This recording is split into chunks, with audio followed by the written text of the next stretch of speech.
Hello everyone, welcome back again. Today we're going to go over how to create content using the HTML editor with images on Canvas. So first off, you want to make sure you're logged into your dashboard. Next step will be to click on the class that we created. Then next will be you want to go to where the module you created earlier, which I created, like I showed you earlier.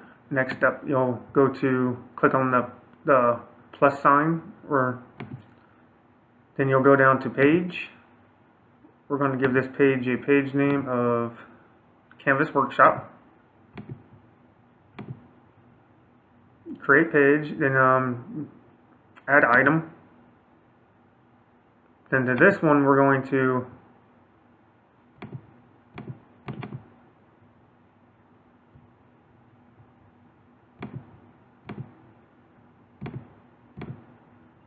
we'll go to the actual page.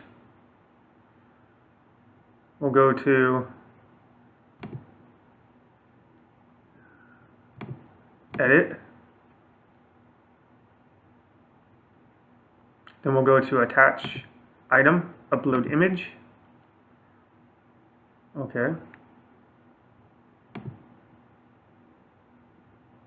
Like we did before, the mountain scenery. Downloads, mountain scenery, open.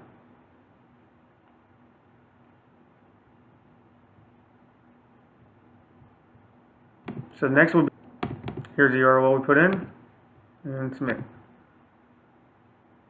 Then you'll go down to the bottom, and save. Save and publish. And now, there you go. Canvas Workshop is ready to go, and that'll be it for today.